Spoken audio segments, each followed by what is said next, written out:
लगभग सभी लोगों ने वैक्सीन लिया, लेकिन वल्लभकांत उन वैक्सीन लेने वाले लोगों का मजाक उड़ाता रहा। एक शाम जब दीपू वल्लभकांत के घर के बाहर से गुजर रहा था तो उसने उस पर कमेंट मारते हुए कहा, और भाई दीपू कैसा है? पता है मैंने तेरा नाम चेंज कर दिया है और तेरा एक नया नाम रखा है। नाम चेंज? मैं समझा नहीं।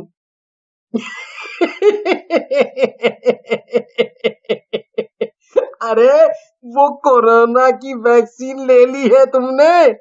तुम्हें और तुम्हारे परिवार वालों को तो अब कुछ नहीं होगा, तो तुम अब दीपू कहाँ रहे?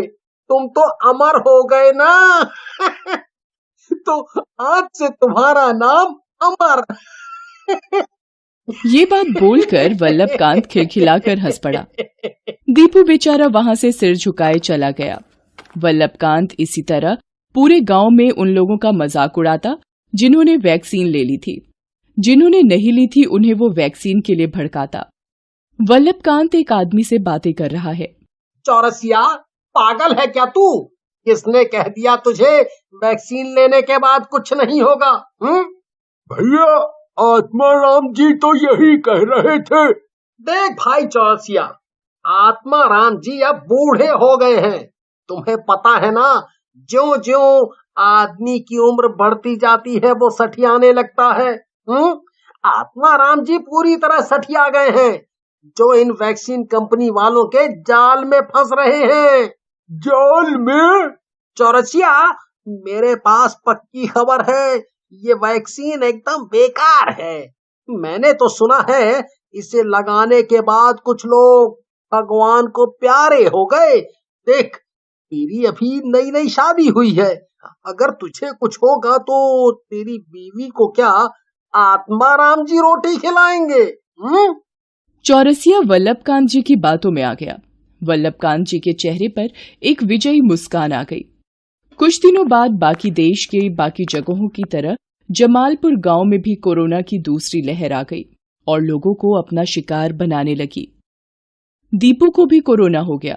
जैसे ही ये बात वल्लभकांत को पता चली तो वो खुशी के मारे उछल पड़ा। उसी दिन उसे आत्माराम जी रास्ते में मिल गए तो जानबूझकर उन्होंने उन पर टोंट मारा।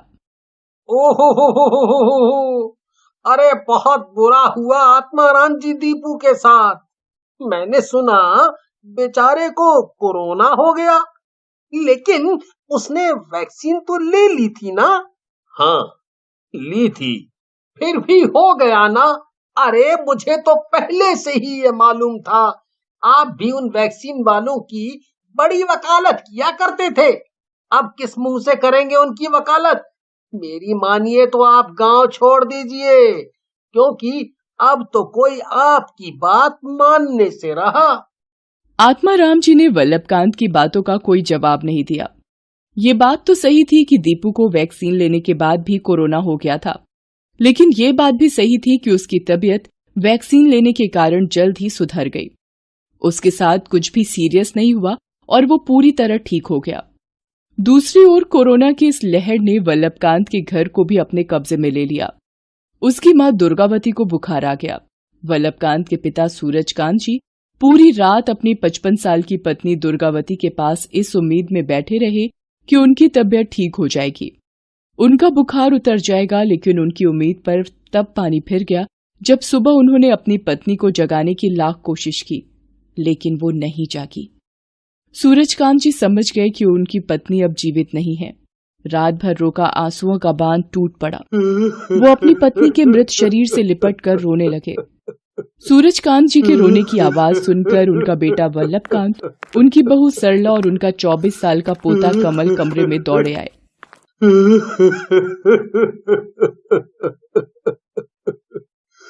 वल्लभ, तुम्हारी मां नहीं रही, वो हमें छोड़कर चली गई बेटा। वो हमें छोड़कर चली गई।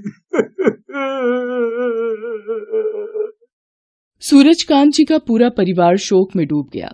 दुर्गावती की मृत्यु के 2 दिन बाद की बात है। सूरजकांत जी की भी तबीयत नासाज लग रही थी। उनके गले में खराश था। शाम तक उन्हें तेज बुखार भी हो गया। उनके बेटे वल्लभकांत ने उन्हें बुखार की दवा दी। बाबूजी, ये लीजिए बुखार की दवा, सुबह तक बिल्कुल ठीक हो जाएंगे। सूरजकांत जी ने दवा तो खा ली, लेकिन रात तक तो उनकी हालत बहुत बुरी हो गई। उन्हें सांस लेने में बहुत दिक्कत होने लगी। घर वाले कुछ समझ पाते उसके पहले ही सूरजकांत जी भी स्वर्ग सिधार गए। 2 दिन में घर में 2 मौतें हो गई थी। वल्लभकांत को कुछ समझ नहीं आ रहा था कि ऐसा क्यों हुआ। उसी दिन जब वो शमशान घाट से अपने पिता का भी अंतिम संस्कार कर लौटे तो उनके बेटे को भी बुखार आ गया। उन्होंने उसे बुखार की दवा दी। उनका बेटा कमल दवा खाकर सो गया। वो चुपचाप घर के आंगन में बैठे रो रहे थे, तभी आत्माराम जी वहां आए। हिम्मत रखो वल्लभकांत, सब ठीक होगा। वैसे बुरा ना मानो तो एक बात कहूं, तुमने अपने माता पिता का टेस्ट करवाया था जब उन्हें बुखार आया था? अरे बुखार में कैसा टेस्ट, ये तो 1-2 दिन बाद खुद ब खुद ठीक हो जाता है। वल्लभकांत, ये मामूली बुखार का समय नहीं है, कोरोना का है। तुम्हें ये बात समझ नहीं आती। आप फिर से कोरोना कोरोना करने चले आए। अब बोलिएगा वैक्सीन भी ले लो। अरे वैक्सीन कंपनी वाले आपको कमीशन देते हैं क्या? वो ये बोल ही रहा था कि वल्लभकांत की पत्नी सरला भागती हुई उसके पास आई। कमल की तबीयत बिगड़ती जा रही, वो सांस भी नहीं ले पा रहा है। वल्लभकांत, कमला और आत्माराम तीनों भागते हुए घर के अंदर गए। अंदर कमल की हालत बहुत ही खराब थी। वो जमीन पर गिरकर छटपटा रहा था। पिताजी, मुझसे सांस नहीं ली जा रही है। मैं तो बात भी नहीं कर पा रहा। पिताजी।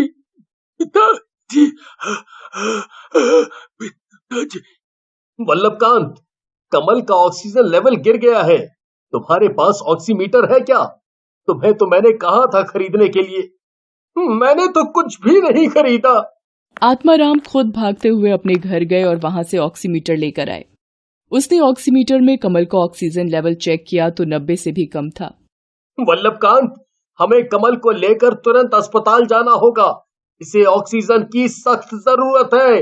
अगर सही समय पर ऑक्सीजन नहीं मिला तो कुछ भी हो सकता है।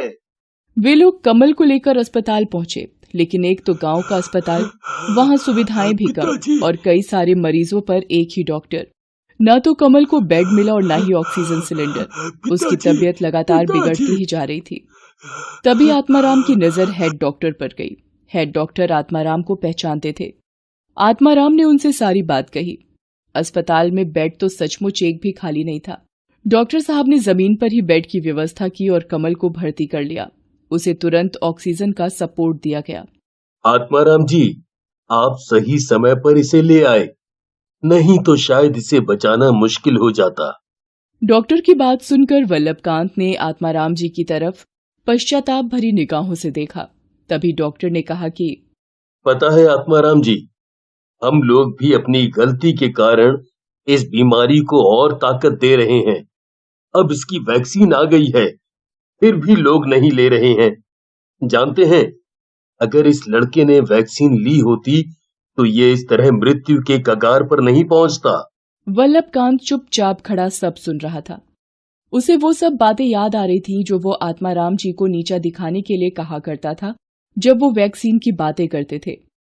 उसकी आंखें उन बातों को याद करके गीली हो रही थीं। वो आत्माराम जी के पैरों पर गिर पड़ा। मुझे माफ कर दीजिए आत्माराम जी, मुझसे बहुत बड़ी गलती हो गई। ये मेरी ही गलती का परिणाम है कि मेरा बेटा आज इस स्थिति में है। मुझे माफ कर दीजिए। मैंने आपकी नसीहत और वैक्सीन का बहुत मजाक उड़ाया। कोई बात नहीं वल्लभकांत, जब जागो तभी सवेरा। दोस्तों, वैक्सीन से रखोगे दूरी तो कोरोना पर जीत की इच्छा रह जाएगी अधूरी।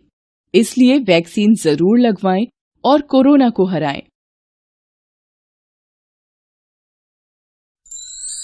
Thanks for watching.